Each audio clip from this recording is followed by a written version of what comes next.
안녕하세요. 전우희 기록입니다. 오늘은 여러분께 80년대와 90년대 그 시절 대한민국 육군에서 가장 험난한 훈련을 받았던 부대 중 하나인 특공여단에 대해 이야기하려고 합니다. 요즘 젊은 친구들은 잘 모를 수 있지만 우리 선배님들이 복무하셨던 201특공여단, 203특공여단, 205특공여단 이 이름만 들어도 당시 군 생활을 경험하신 분들은 고개를 절로 끄덕이실 겁니다. 1982년부터 1984년 사이에 북한의 20만에 달하는 특수부대에 대응하기 위해 창설된 이 특공여단들이 왜 그렇게 힘들었는지 지금부터 하나하나 자세히 짚어보겠습니다. 당시 이군 사령부 예하 최정예 기동 타격 부대로 불렸던 이 부대들의 실체를 낱낱이 파헤쳐보겠습니다. 영상이 도움이 되셨다면 구독과 좋아요 부탁드립니다. 첫 번째, 특전사와 똑같은 훈련. 초창기 특공부대들은 특전사와 완벽하게 똑같은 훈련을 받게 되었습니다. 여러분, 이게 무슨 의미인지 아십니까? 특전사는 대한민국 최정예 특수부대입니다. 델타포스 출신 전술사격 강사가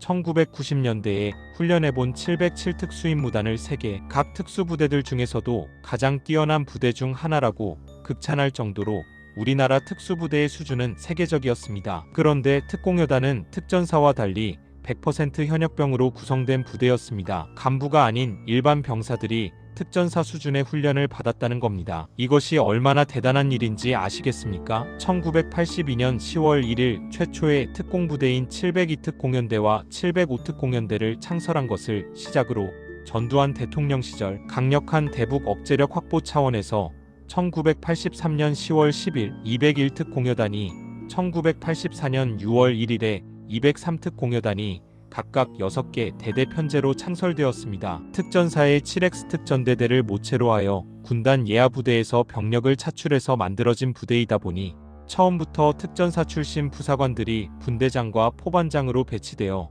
강도 높은 훈련을 이끌었습니다. 이 부사관들은 특전사에서 몸으로 체득한 특수전 기술을 그대로 전수했습니다. 일반 보병부대와는 차원이 다른 훈련 강도였습니다. 특공신병교육대에서 4주간 특공무술, 레펠 강화, 폭파, 매복 등 특공훈련을 받았습니다. 일반 신병교육대를 마치고 자대 배치를 받으면 다시 특공대만의 신병교육을 받아야 했던 겁니다. 폭파, 특공작전, 침투로 개척, 응거, 생존, 도피 및 탈출, 지상공수, 기도비닉, 무성무기, 위장, 해펠 등의 훈련을 받고 팀에 배속되면 주특기 외 특공저격, 화기, 의무, 폭파, 통신장비의 기초운용까지 모두 익혀야 했습니다. 이런 훈련들은 영화에서나 나오는 특수부대의 전문 기술들입니다. 그런데 이걸 20대 초반의 일반 병사들이 배워서 실전에 적용해야 했던 겁니다. 상상이 되십니까? 두 번째, 400km 천리행군의 지옥. 창설 초기부터 1990년대까지 천리행군을 실시했습니다. 9박 10일 동안 완전군장을 메고 400km를 걷는 훈련이었습니다. 여러분, 서울에서 부산까지가 약 400km입니다. 이 거리를 완전군장을 짊어지고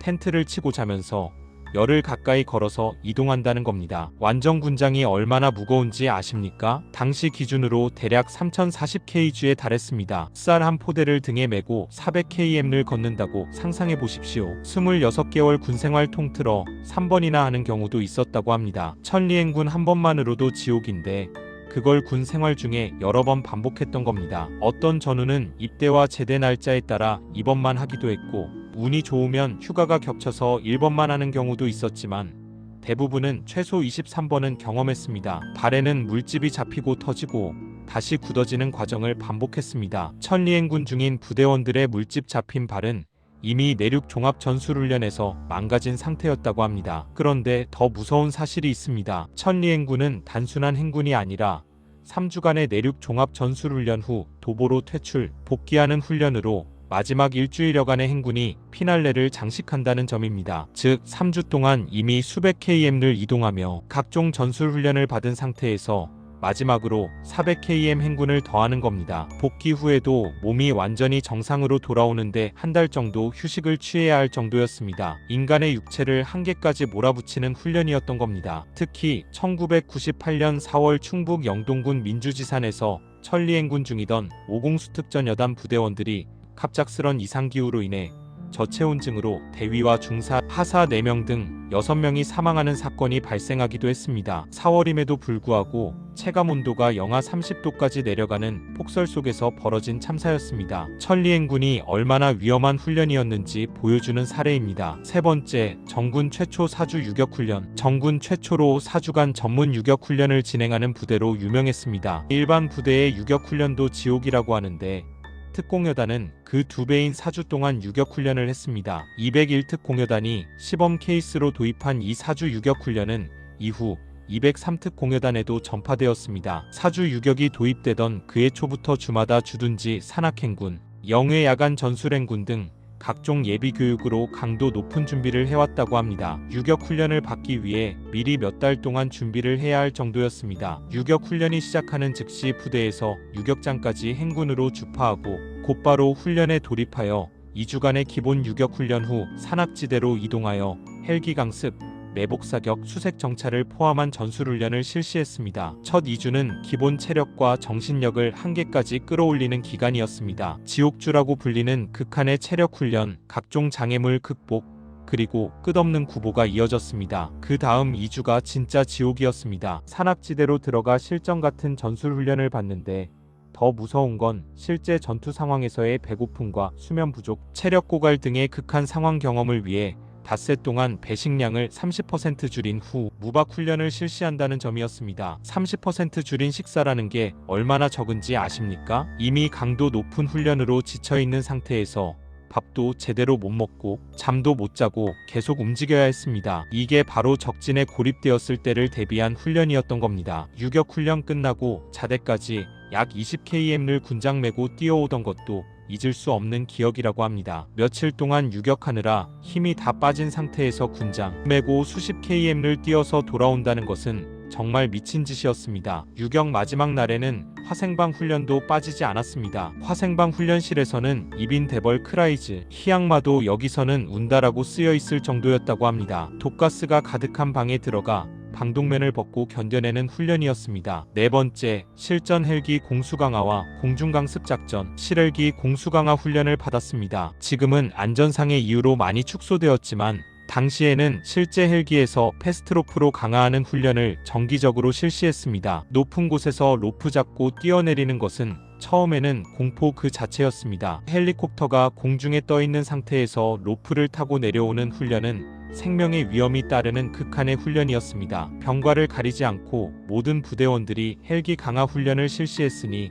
행정병이든 취사병이든 의무병이든 통신병이든 모두가 이 공포를 극복해야 했습니다. 특공여단에서는 모든 병사가 전투원이었습니다. 분기별로 패스트로프 강화 훈련을 1회씩 실시하는데 생명수당으로 해마다 50만 원이 넘는 금액을 수령받았다고 합니다. 목숨을 걸고 받는 훈련이었기에 별도의 수당이 나왔던 겁니다. 처음에만 무섭지 나중엔 놀이기구 타는 수준으로 가볍게 뛰고 올 정도로 실력이 는다고는 하지만 그렇게 되기까지 얼마나 많은 두려움을 극복해야 했을지 상상이 되십니까? 헬기 수는 정해져 있고 패스트로프를 타야 할 사람들이 워낙 많다 보니 일과 시간 내도록 훈련이 진행되었다고 합니다. 하루 종일 헬기에 올라갔다 내려왔다를 반복하는 날도 많았습니다. 201특 공여단의 경우 한국군 21항공단 및 미군 2항공여단 소속 아파치 헬기 등 각종 헬기 32대가 참가한 한미연합 공중강습 훈련도 정기적으로 실시했습니다. 미군과 함께 대규모 헬기 작전을 펼치는 훈련이었습니다. 특히 203특 공여단은 1999년부터 2005년 사이 육군항공작전 사령부 예하 제1공중강습여단으로 재편되어 미군 제101 공수사단과 합동으로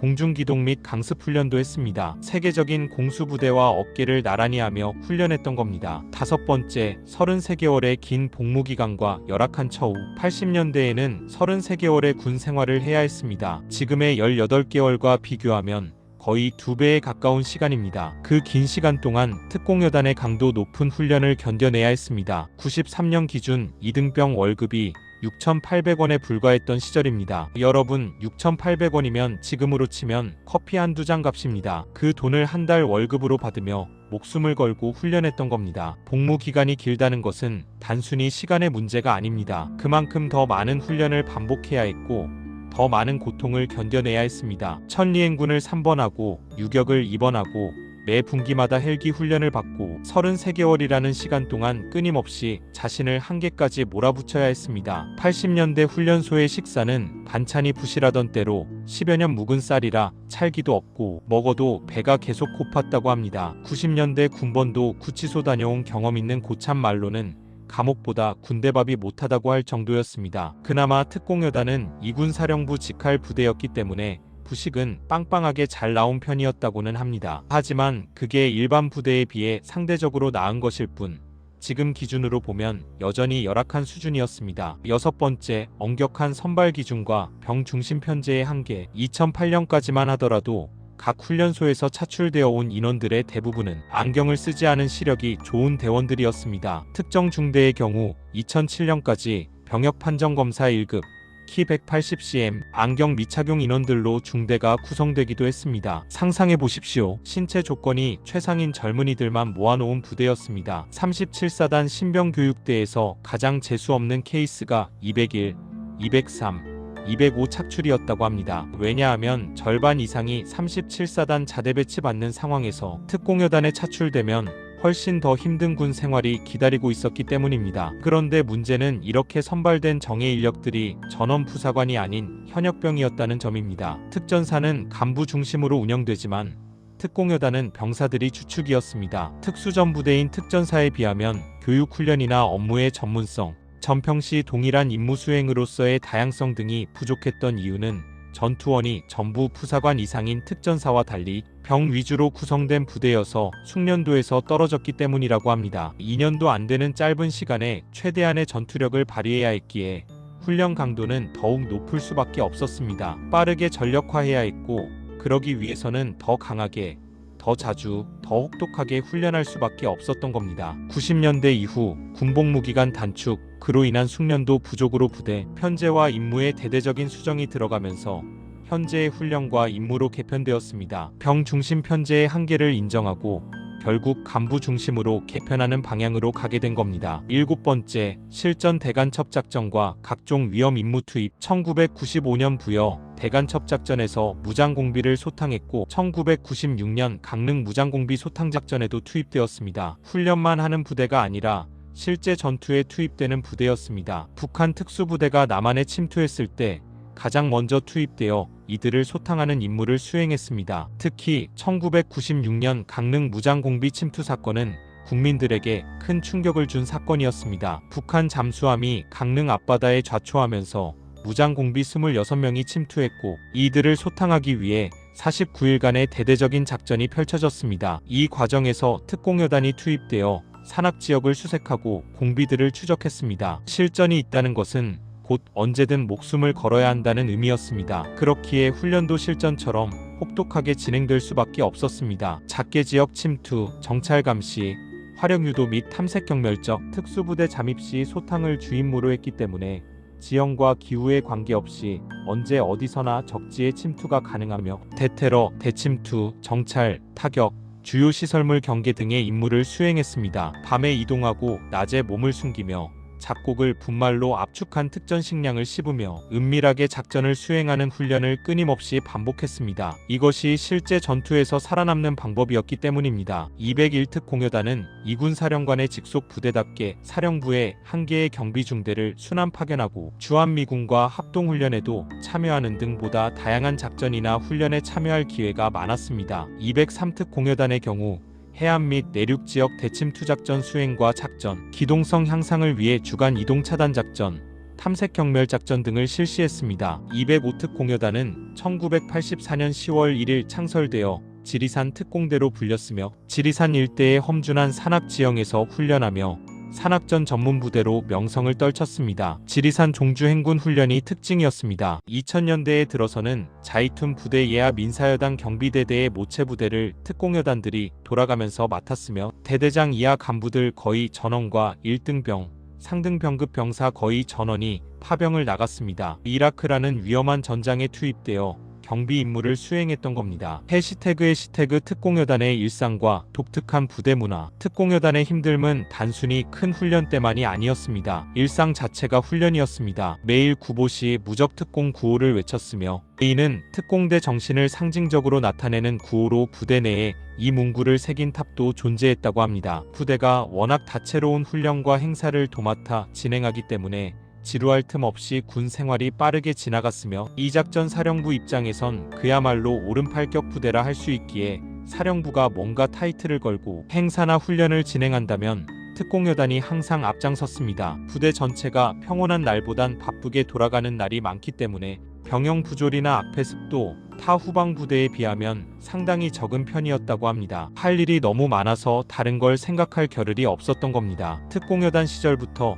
이군 사령관의 직속 부대답게 후방에 위치했음에도 신막사 전환이 빨랐고 각종 지원 및 보급 역시 빵빵한 편이었습니다. 이것이 그나마 위안이 되었던 부분입니다. 하지만 후방에 위치한 만큼 전방에 비해 겨울철의 날씨와 기후가 온화한 것은 사실이지만 여름철에는 불가마와 같은 찜통 더위를 경험해야 했습니다. 경산, 세종, 사천 등에 주둔했던 특공여단들은 여름철 무더위 속에서도 강도 높은 훈련을 계속했습니다. 특공여단 출신들 사이에서는 201, 203, 205 중에서 203이 제일 빡세다는 소리가 있었고 또 어떤 이들은 201이 가장 힘들다고도 했습니다. 결국 세 여단 모두 충분히 힘들었다는 뜻입니다. 80에서 90년대 특공여단에서 복무한 분들은 이후 전역하고도 그 경험이 평생의 자산이 되었다고 말씀하십니다. 극한의 상황에서 자신을 극복하는 법을 배웠고 동료를 믿고 의지하는 전우회를 몸소 체험했으며 어떤 어려움도 견뎌낼 수 있는 정신력을 얻었다고 합니다. 비록 군 생활은 힘들었지만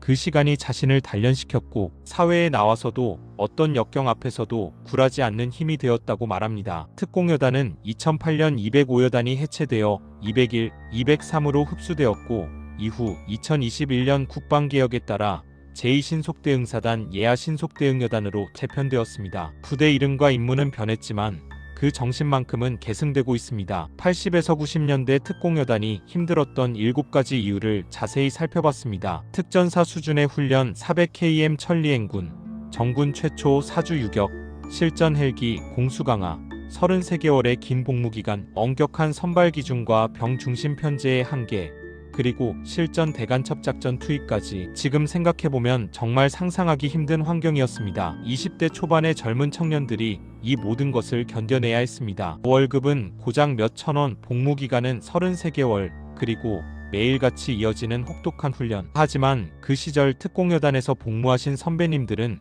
이 모든 것을 묵묵히 견뎌내셨습니다. 불평하지 않고 포기하지 않고 동료들과 함께 끝까지 버텨내셨습니다. 대한민국의 안보를 지키기 위해 젊은 날의 피와 땀을 바쳤던 특공여단 출신 전우 여러분들께 깊은 경의를 표합니다. 201 특공, 203 특공, 205 특공. 비록 부대 번호는 달랐지만 모두가 대한민국을 지킨 무적 특공의 용사들이었습니다. 여러분의 희생과 헌신이 있었기에 오늘날 우리가 이렇게 평화롭게 살 수 있는 것입니다. 영상이 도움이 되셨다면 구독과 좋아요 부탁드리며 다음 영상에서 또 뵙겠습니다. 감사합니다.